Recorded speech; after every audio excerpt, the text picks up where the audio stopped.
त्रिमुख, सूरत कहाँ है? कहाँ है वो अपराधी जिसने मेरे भाई की हत्या की है? ये जो मैं तुम्हारी प्रजा की आहुतियां दे रहा हूं, उसी के स्वागत में दे रहा हूं। तुम अपने पापों की राशि बढ़ा रहे हो कालकेतु, परंतु अब तुम्हारा अंतिम समय आ गया है। शायद विधि ने तुम्हारी मृत्यु मेरे हाथों लिखी थी। विनाश कर दो दानवों का, मारो!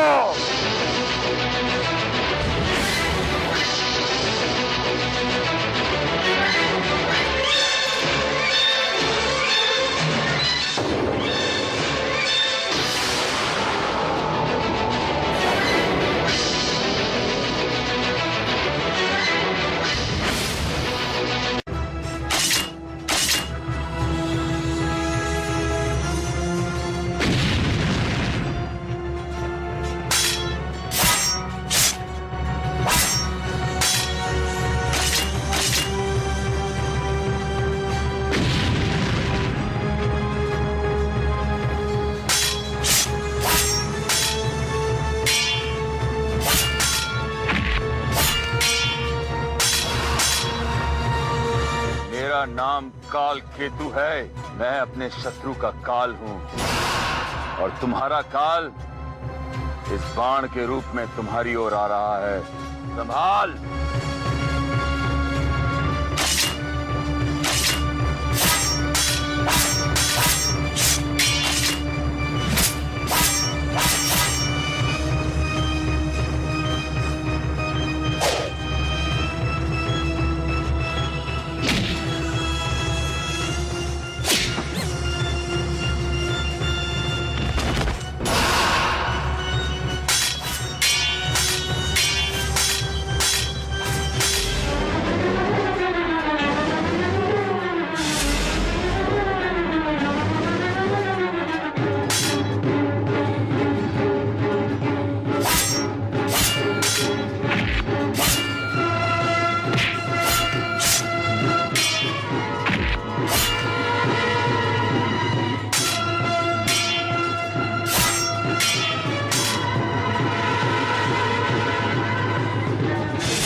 क्षमा!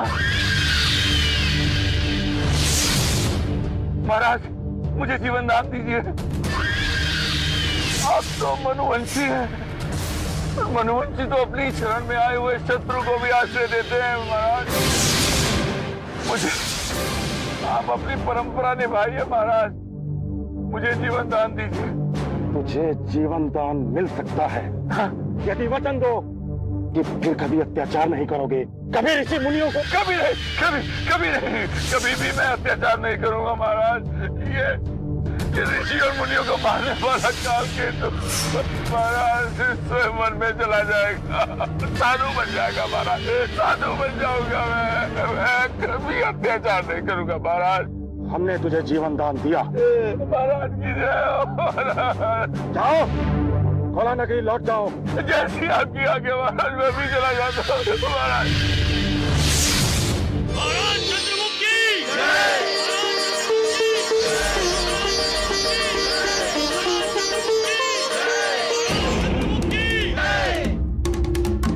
महाराज की जय हो।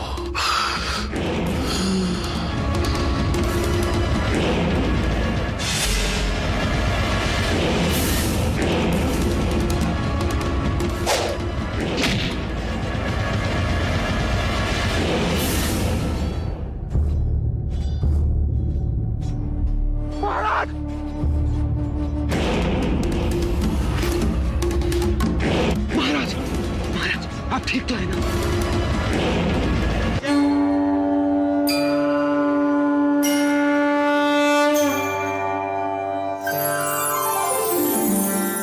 हे परमेश्वरी, ये क्या हुआ? धर्म पर अधर्म ने विजय पाई। विश्वासघात ने विश्वास की बलि चढ़ाई। देवी, मनुष्य का जीवन रणभूमि है और इस रणभूमि पर निरंतर युद्ध चलता ही रहता है। यहाँ नीति अनीति के विरुद्ध युद्ध की गर्जना करती है। यहाँ विश्वास अविश्वास से लड़ता है। यहाँ विवेक अविवेक को मात देने का निरंतर प्रयास करता है। यहाँ मित्रता शत्रुता को जीतना चाहती है। सदाचार अनाचार पर प्रतिबंध लगाना चाहता है। जब धर्म, नीति, विश्वास, विवेक, मित्रता और सदाचार की जीत होती है तो मनुष्य मेरी कृपा का पात्र बनता है और वो मेरी मोह माया से मोहित ना होकर अपना उद्धार कर लेता है। आओ महाराज चंद्रमुख, आओ आओ और मुझसे युद्ध करो। मनुवंशी हो ना तुम, या कुछ और यदि तुम में युद्ध करने की शक्ति नहीं रही तो अपने पुत्र को बुलाओ। मैं दोनों पिता और पुत्र के रक्त से इस युद्ध भूमि का अभिषेक करूंगा। नहीं महाराज, आप युद्ध नहीं करेंगे। आप बुरी तरह से घायल हो चुके हैं। कहां जा रहे हो चंद्रमुख? कहां गया तुम्हारा धर्म? युद्ध छोड़कर भाग जाना, क्या यही है तुम्हारी नीति? नहीं महाराज। नहीं साहब, मैं इस दुष्ट का लांछन सहन नहीं कर सकता। आप ये भूल रहे हैं महाराज कि कालकेतु ने आपके साथ विश्वासघात किया है, छल किया है। आप पर रणभूमि को पीठ दिखाने का आरोप लगाने वाले स्वयं कालकेतु ने आपकी पीठ पर वार किया है।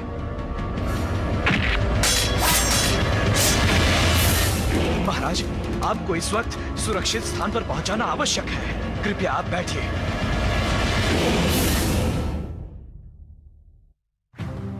हम उसका सर काट देंगे।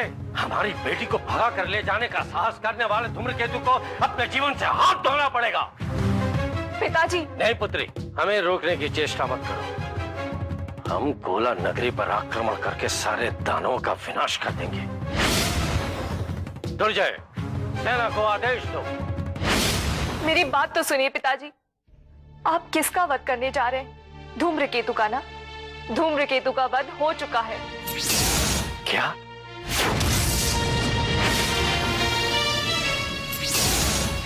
उसे उसके किए का दंड युवराज सूरत ने उसका सर काटकर दे दिया है। युवराज सूरत ने? हाँ माँ। हम सचमुच युवराज सूरत के कृतज्ञ हैं। समझ में नहीं आ रहा है, अपने भाई की मृत्यु के बाद कालकेतु चुप कैसे है?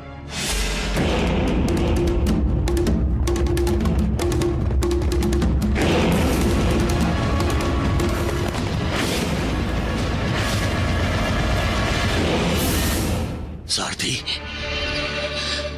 मुझे नहीं लगता कि अब मैं जीवित बचूंगा।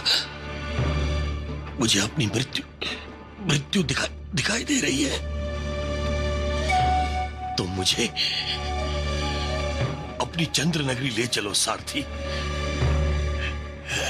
चंद्रिका के पास।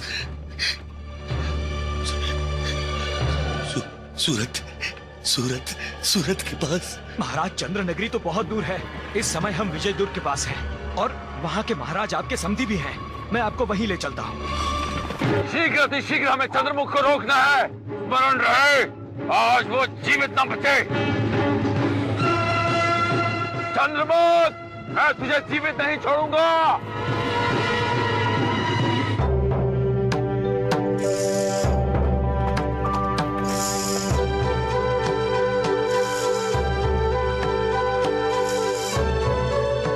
क्या हुआ पवन, तुम रुक क्यों गए?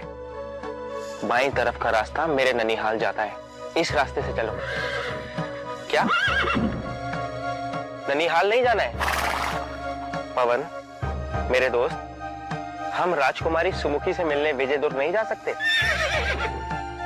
क्या विजयदुर्ग भी नहीं जाना है? तो फिर कहां जाना है?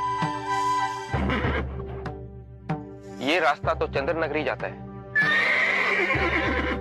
तुम चंद्र नगरी क्यों जाना चाहते हो? सब कुशल तो है ना मेरे दोस्त?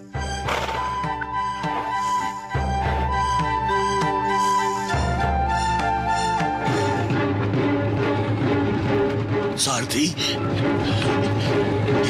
ये दर्द सहन नहीं हो रहा है।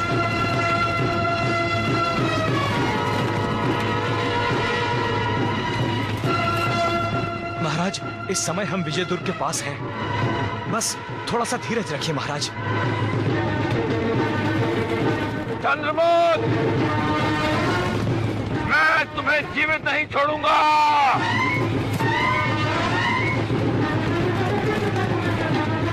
सुनो, तुम में से कोई एक विजय दुर्ग जाओ अति शीघ्र और वहां उनसे द्वार खुलवाओ। दुर्जय, समाचार मिला है कि काल केतु हमारे समधी महाराज चंद्रमुख का पीछा कर रहा है और महाराज चंद्रमुख विजय दुर्ग नगरी में आश्रय लेना चाहते हैं।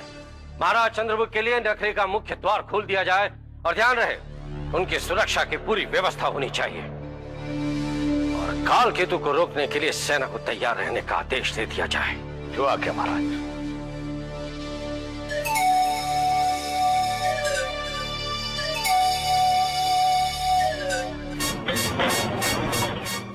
महाराज, महाराज, विजय दुर्ग ने आपके लिए नगरी के द्वार खोल दिए हैं महाराज। अब आप बच जाएंगे।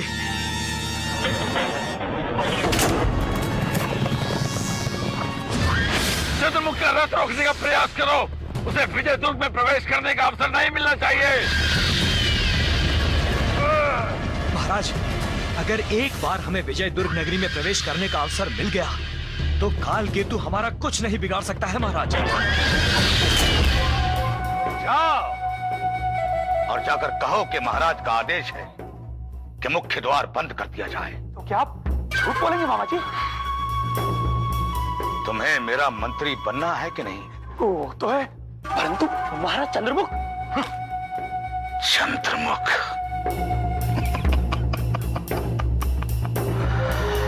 राज सिंहासन पाने के लिए बहुत से लोगों की बलि चढ़ानी पड़ती है। समझो पहली बलि महाराज चंद्रमुख हैं। इस एक द्वार के बंद करने से मेरे लिए कई द्वार खुल जाएंगे, लेकिन महाराज गरुड़ध्वज और मेरी बहना के लिए हर द्वार बंद हो जाएगा।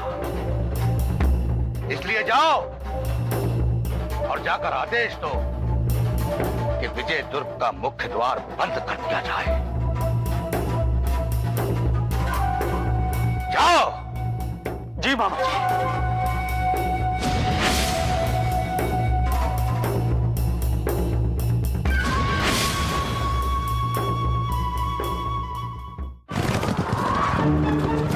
महाराज का आदेश है कि मुख्य द्वार बंद करो।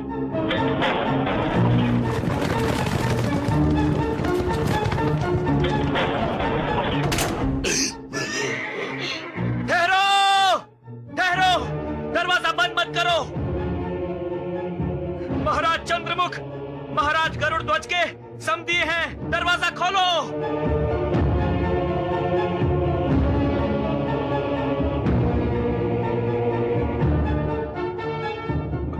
मैं आपके हाथ जोड़ता हूं। महाराज चंद्रमुख घायल हैं।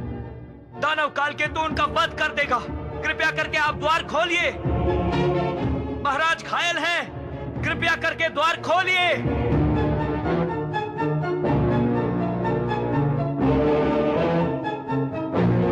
महाराज, विजय दुर्ग नगरी का द्वार बंद हो गया।